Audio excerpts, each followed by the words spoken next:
Hey guys, welcome back to Andy's Dinosaur Reviews, and today we are going to check out another Mattel Jurassic World figure. As this time we have the final piece of the Roar Attack puzzle. This figure has been kind of a pain in the butt to track down because it wasn't like the others where the other two in this line were showing up quite readily online. This one didn't show up for quite some time, although luckily I just found it at my local Target, so the hunt is now over, but again, probably the hardest to find up until this point as far as this wave goes. But we have the brand new Roar Attack Allosaurus. Now you'll probably be able to look at this figure and see that the sculpt is the exact same as the previous release. It's another version of the Battle at Big Rock Allosaurus, and I think this one actually looks really good as far as the paintwork, as far as what we can see anyway.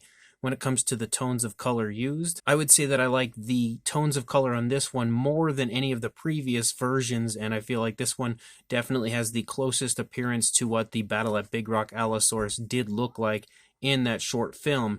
But as far as the box art goes, you can see that we actually have the Camp Cretaceous logo here, as well as, again, Dino Escape.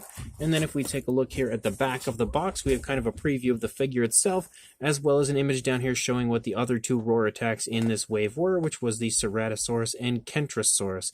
So let's pop this out of the box and check it out. So here is the Allosaurus with the tail now attached, and of course the figure straight away we can tell it suffers from the Mattel syndrome, which is the lack of paint out onto the tail.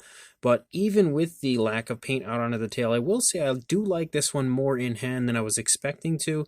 I had seen a few images of other people online that were finding them, and I felt like the paint didn't look all that great because of the lack of color variation, honestly, although there is a little color variation I didn't realize prior was on the figure. But also I felt like the lack of color out onto the tail looked really out of place on this one. But again, in hand it's not as bad as I was expecting. I really would have liked more of that bluish coloration to have run out onto the tail. I feel like it would have made a huge difference in the appeal factor of the figure, but even without that paint it still looks alright. So let's go ahead, jump straight to a closer look at this right now. Now, as far as the sculpt goes, the sculpt is exactly the same as the previous Roar Attack figure. There is no difference whatsoever between this one and the previous one, so we don't need to go over the sculpt. We've already reviewed that in the previous review. So if you'd like to see a more detailed review of the actual sculpt itself, make sure you check out the original review of this sculpt, which was, again, the Roar Attack version prior to this. But as far as this one goes, we really need to take a look at anything that's different, like coloration or action feature or anything like that in comparison to the previous one, which the coloration is the only thing that's different. The action feature, again, is that obnoxious button up here on the top to kind of activate the roar, and I kind of would say chomping feature, but not really. So as far as what we do have coloration wise, we have a brown for the majority of the body, and I do actually really quite like that tone of brown. I think it looks very good on the figure, and also again kind of is reminiscent of the Battle at Big Rock version of the Allosaurus. We also have a very dark blue here in the face, and it kind of runs along the crest of the Allosaurus, sort of leaks down here along the snout, down in the palate, also kind of borders around the eye and kind of leaks down in that area as well.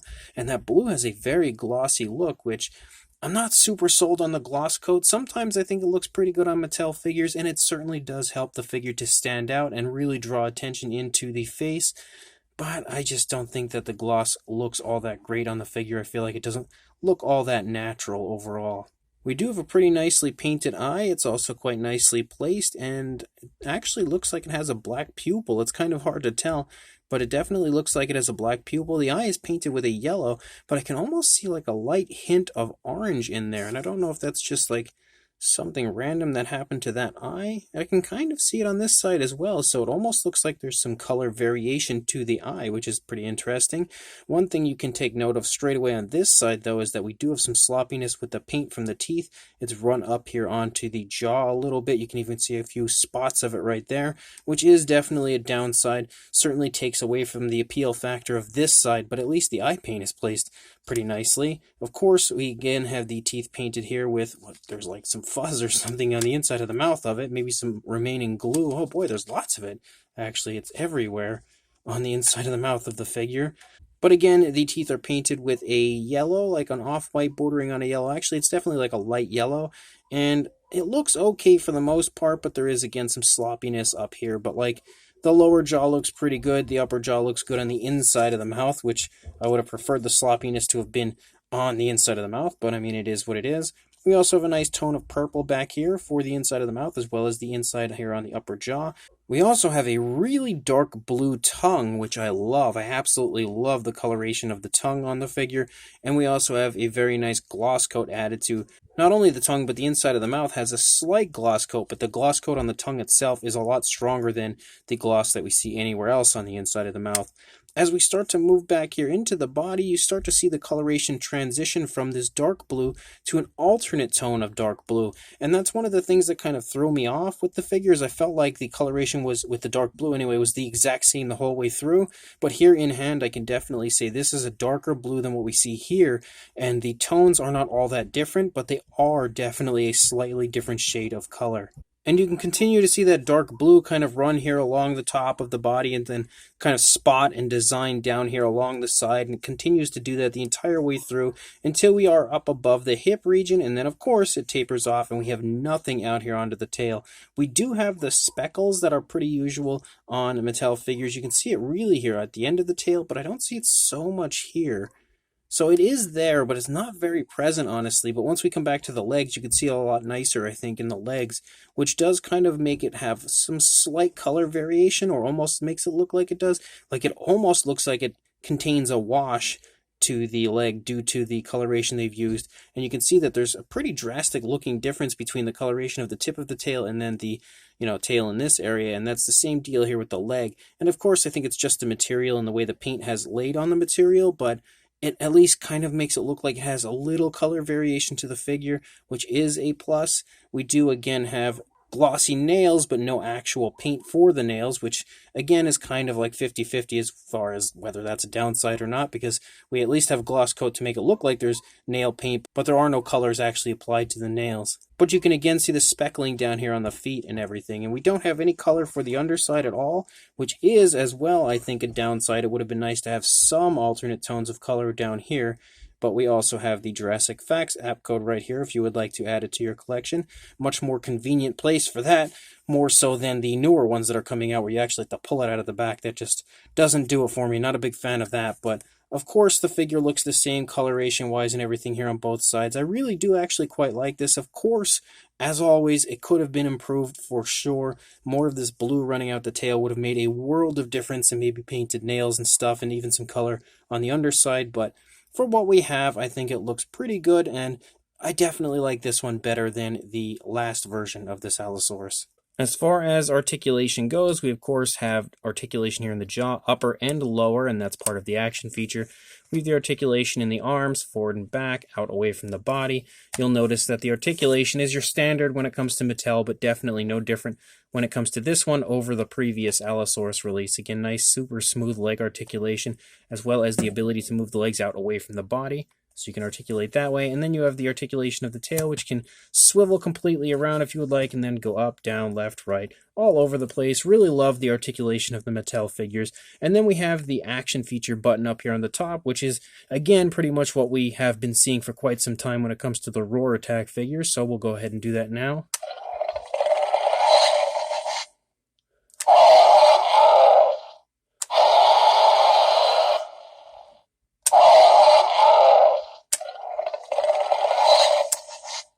And again, like I've stated each time, I do kind of like this because I like the ability to have the dinosaur displayed with its mouth open. I don't have to wedge anything weird into the back or anything to kind of keep this position going, but I don't like the huge gaping hole up here to kind of give us that button to activate it. So it's like, again, similar to the nails, kind of appearing like they have paint, but they don't. It's like 50-50, where I sort of like it, but I sort of don't. I hate the appearance to this, but I like the ability to have the mouth open. So that's a plus, but it's also kind of obnoxious when you try to kind of like create the dinosaur snapping. Again, kids would probably get annoyed with this, I think, because if you try to do this quickly to make the dinosaur snap its jaws,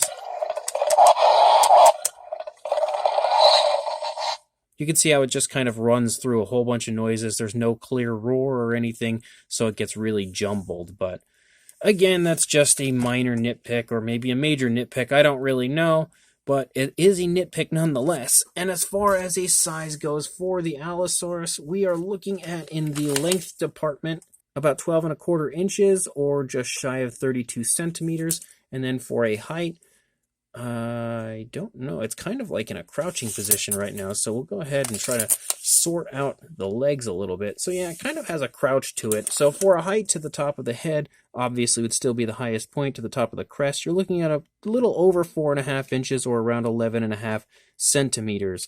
For a size comparison, there is Mr. Papo T-Rex, the Attack Pack Allosaurus, and Robert Muldoon from the Mattel Jurassic World toy line in comparison to our newer version of the Allosaurus, showing you that again the Allosaurus sports the exact same size as all of the previous versions of this, whether it's the Roar Attack or Roaravore Allosaurus, it's all right in that same similar size range.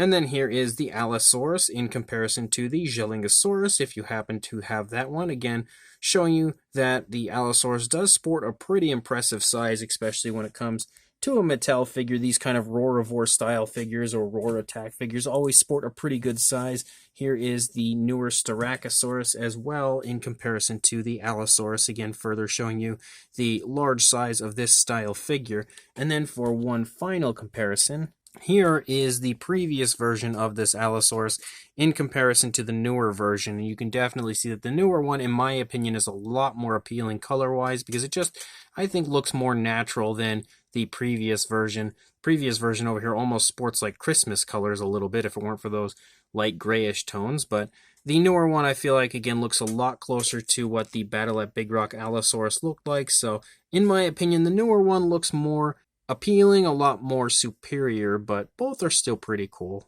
So this brand new version of the Roar Attack Allosaurus is definitely another fun figure from Mattel. Nice to finally be able to get a hold of it because I was concerned for quite some time there that it was going to be a tough one to find, with the other two in this wave being quite abundant and this Allosaurus being pretty much nowhere to be found. It is nice to see that it is showing up at Targets now finally, so hopefully everyone will have a chance to pick it up. And again, I definitely think this one is the best version of this Allosaurus so far. Of course, that's not saying that there are no downsides to the figure, because of course there is, and they're the usual complaints that we always have when it comes to Mattel, but at least it's a little bit better looking, I think, than the others. The coloration that is used on it is very nice and natural looking, aside from the gloss coat on the face, and for the most part, it's nicely applied, although on mine we do have a little sloppiness in the teeth, but if we know our history of Mattel, that's definitely not something that's super common, and yours may have no sloppiness at all. It may just be limited to mine, who really knows, but again, that's not something that I would be concerned about, because more often than not, my Mattel figures usually have pretty nice paint apps, even if they don't have the most color to them. The color that is applied is usually nicely applied, except for the eyes on most figures anyway. But again, the figure looks great color-wise, except it needed more paint running out onto the tail. A little color variation on the underside would have been nice, and then of course painted nails, but those are the same complaints that we've had for pretty much, well, almost every Mattel figure that they've released. There have been some, rare occasions where they have given us some paint application that we really like paint out under the tails and nail paint and stuff, but it doesn't happen often, and I feel like it should happen more often. On the plus side, though, as far as this one goes, when it comes to the nail paint, at least on the toes, it does sport a pretty nice gloss coat, and it's actually quite visible. It really stands out as far as the gloss coat on the nails, which kind of makes it appear to have nail paint. So I do like that aspect of the figure, but it would have been nicer with some slightly alternate color variation down there on the nails. But again, the sculpt is fantastic, really nicely replicating that Battle at Big Rock style Allosaurus. The paint looks pretty good, the articulation is nice, the action features 50-50 because it's really cool in one aspect of being able to keep the mouth open, really annoying in another with the big gaping hole on the back. But again, I'm not telling you anything you haven't already heard 1,000 times, because we are pretty far into the Roar Attack line, and they've all continued to have that same style of action feature. So honestly, I think it's a pretty nice figure overall, and definitely the best version of this Allosaurus that has come out so far. There's always room for improvement, it seems, when it comes to a Mattel release, but this one's still pretty nice to look at. So if you are interested in this, make sure you check your local Target, and maybe they'll have one there, who knows, because they're kind of just starting to show up now, so I guess it's just one of those situations where you have to keep checking back or keep checking the app, and hopefully you'll be able to find one in store at some point soon. And make sure you also like, comment, and subscribe, and I will see you in the next review. Thanks for watching.